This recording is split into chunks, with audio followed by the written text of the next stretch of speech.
नमस्कार दोस्तों, मैं दीपेश कुमार आप सभी का सिंपल इंग्लिश अकेडमी पर स्वागत करता हूं। उम्मीद है कि आप सभी स्वस्थ होंगे और अपनी पढ़ाई में व्यस्त होंगे। आप सभी को पता है कि सीजीएल 2025 का नोटिफिकेशन आ चुका है, जिसमें 14,582 वैकेंसी अभी टेंटेटिव आई है। आगे वो वैकेंसी बढ़ सकती है, ठीक है? तो आप लोग अपनी तैयारी को अच्छे से शुरू करें और इस बार पिछले बार अगर आप रह गए हैं, तो इस बार कोई ना कोई पोस्ट आप ले लें, ताकि आपके पास एक हमेशा तैयारी करने का जो बर्डन है, वो नहीं रहेगा, ठीक है? एसएससी के थ्रू बहुत से पोस्ट पे सिलेक्शन होता है, जैसे आपको पता है लगभग 65 को डिपार्टमेंट या 67-68 ऐसे ही लगभग मान लीजिए 65 से 70 को डिपार्टमेंट के लिए वैकेंसी आती है हर साल। और उसमें बहुत से ऐसे पोस्ट हैं जिनमें प्रमोशन बहुत स्लो है या ना के बराबर प्रमोशन है, और कुछ ऐसे पोस्ट हैं जिसमें प्रमोशन बहुत फास्ट है, ठीक है? तो मैं उसी में से एक पोस्ट के बारे में बताने वाला हूँ जिसका प्रमोशन बहुत फास्ट है। अगर आप सीजीएल 2024 से सिलेक्टेड हैं एज ए ऑडिटर, या सीजीएल 2025 से सिलेक्ट होने वाले हैं, या आपको क्या चूज करना चाहिए अगर प्रमोशन के लिहाज से देखा जाए, तो ये पोस्ट आपके लिए सबसे बेहतर हो सकती है, ठीक है? इसमें प्रमोशन बहुत फास्ट है। मैं प्रमोशन एस्पेक्ट के बारे में इस वीडियो में स्पेशली बात करने वाला हूँ, ठीक है? तो ज़्यादा वीडियो को लंबी नहीं करेंगे हम। चलिए जल्दी जल्दी इसको सुधार देते हैं वीडियो को। जो भी चीज़ें हैं उसको हम लोग यहाँ पे डिस्कस कर लेते हैं। देखिए, अगर आप सीजीएल के थ्रू तो पहले ऑडिटर के तौर पर सिलेक्ट होंगे, ठीक है? सिलेक्ट होंगे तो कहीं न कहीं आप तो पोस्टिंग होगी ही होगी आपकी। पोस्टिंग होने के बाद आप 2 साल काम करेंगे, तो 2 साल काम करने के बाद आपका प्रोबेशन कंप्लीट हो जाएगा, ठीक है? तो जब प्रोबेशन कंप्लीट हो जाएगा, तब उसके बाद आप प्रमोशन होने के लिए एलिजिबल हो जाते हैं। तो इसके बाद प्रमोट होने के 2 तरीके हैं, या 2 प्रोसेस है, या 2 तरीका है, ठीक है? 2 रास्ते हैं, जिनमें से एक है कि आप बिना एग्ज़ाम दिए प्रमोट हो सकते हैं, जिसमें थोड़ा टाइम लगता है, और एक है कि आप एग्ज़ाम देके एसीएस का जो एग्ज़ाम होता है उसको देकर प्रमोट हो सकते हैं, ठीक है? अगर आप एग्ज़ाम नहीं देना चाहते हैं, तो एज़ ए ऑडिटर अगर आप 6 साल काम करते हैं, तो 4200 ग्रेड पे सीनियर ऑडिटर में प्रमोट हो जाएँगे, ठीक है? उसके बाद अगर आप आगे प्रमोट होना चाहते हैं, तो उसके लिए आपको एसीएस देना ही पड़ेगा। बिना एसीएस दिए आप प्रमोट नहीं हो पाएँगे, ठीक है? मतलब अगर होगा भी तो बहुत टाइम लग सकता है, लेकिन वहाँ से आगे बढ़ने के लिए आपको प्रमोट होने के लिए एग्ज़ाम देना ही पड़ेगा एसएस का। तो चलिए, ये तो हो गया बिना आपको एग्ज़ाम दिए आप कैसे प्रमोट हो सकते हैं। तो 6 साल के बाद आप automatic 4200 grade pay senior auditor पर प्रमोट हो जाएँगे।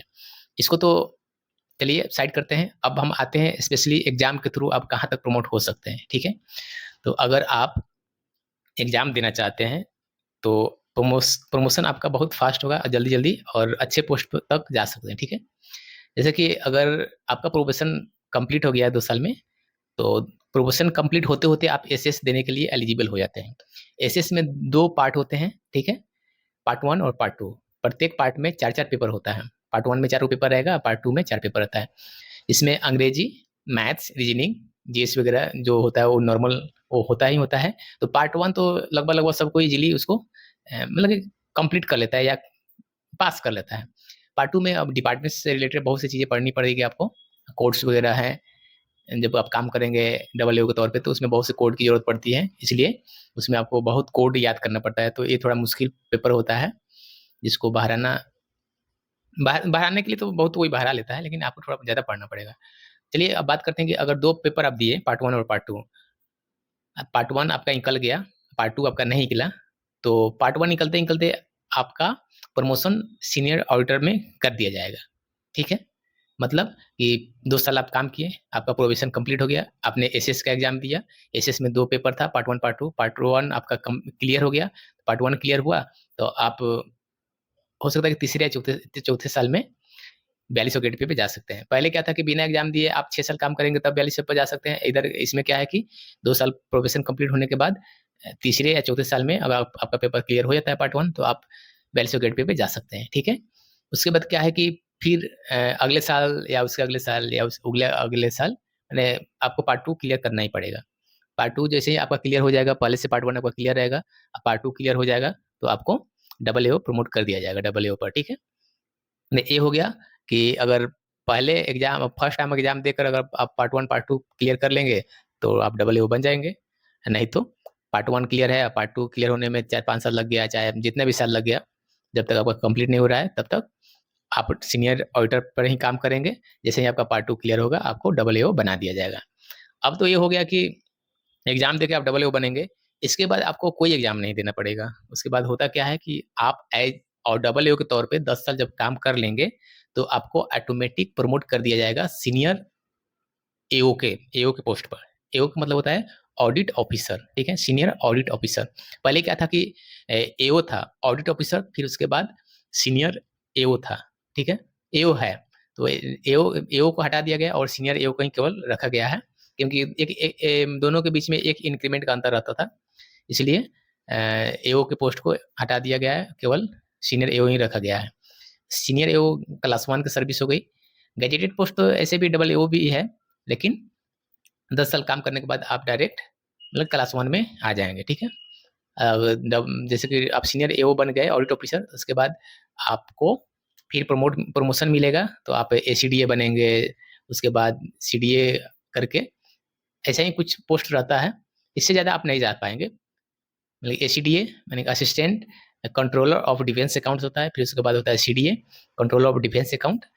उसके आगे मुश्किल है कि आप ऑडिटर के तौर पर सिलेक्ट हो रहे हैं और उसके आगे आप जा सके। हो सकता है कि आप सीडीए तक बन सकते हैं, कम एज में अगर आप बन रहे हैं तो चांसेस रहेगा कि सीडीए तक आप बन जाए, लेकिन एसीडीए पक्का आप बन सकते हैं अगर टाइमली आप प्रमोट हो जा रहे हैं तो। अब प्रमोशन में क्या होता है कि अभी तो 2-3 साल से एग्जाम नहीं हो रहा है एसीएस का। एसीएस होता है सबऑर्डिनेट अकाउंट सर्विसेज करके, उसका फुल फॉर्म है। ये पेपर ये एग्जाम होता है, तो पिछले 2-3 साल से एसीएस का एग्जाम नहीं हुआ है, तो वही बात है कि जब तक एग्जाम नहीं होगा फिर आपको प्रमोशन नहीं मिलेगा। अगर टाइमली एग्जाम हो जाएगा तो आप पेपर क्लियर कर ले रहे हैं तो टाइमली आप डबल एओ बन जाएंगे, फिर 10 साल के बाद आपको सीनियर एओ बना दिया जाएगा। जो भी टाइम आपका लगेगा वो ऑडिटर से डबल एओ बनने में लगेगा। उसके बाद आपको एग्जाम नहीं देना है, बस एक मतलब कि टाइम के बाद आपका प्रमोशन ऑटोमेटिक कर दिया जाएगा, ठीक है।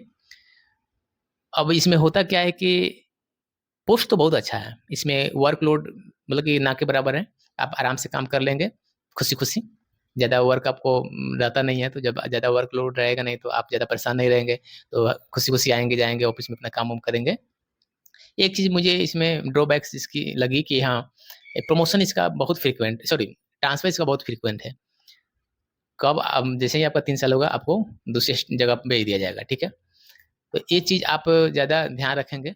अगर आपको लगता है कि नहीं ट्रांसफ़र से कोई फ़र्क नहीं पड़ता है, आपको प्रमोशन ज़्यादा मैटर करता है, आप कहीं भी जाके काम कर सकते हैं या आप नए-नए जगह पर काम करना पसंद करते हैं या नए-नए जगह पर घूमना पसंद करते हैं, तो डेफ़िनेटली आप सीजीएल 2025 से इस पोस्ट को ऑप्ट कर सकते हैं। यकीन मानिए आपको बहुत अच्छा लगेगा, अगर आपको घूमना पसंद है अलग-अलग जगह पर तो। अदरवाइज़ अगर आप चाहते हैं कि नहीं एक ही जगह पर आपको रह के काम करना है, तो फिर बहुत से डिपार्टमेंट है, उसपे आप सिलेक्ट करेंगे। अ, फिर वहाँ पे आप काम करेंगे एक ही जगह पे, बस अंतर इतना रहेगा कि वहाँ पे प्रमोशन थोड़ा स्लो रहेगा, यहाँ पे प्रमोशन फास्ट है, ठीक है? तो इस वीडियो में इतना ही, अगर आपका कोई सवाल है तो आप वीडियो में सॉरी कमेंट बॉक्स में पूछ सकते हैं। फिर मिलते हैं एक नई वीडियो के साथ, तब तक के लिए जय हिंद।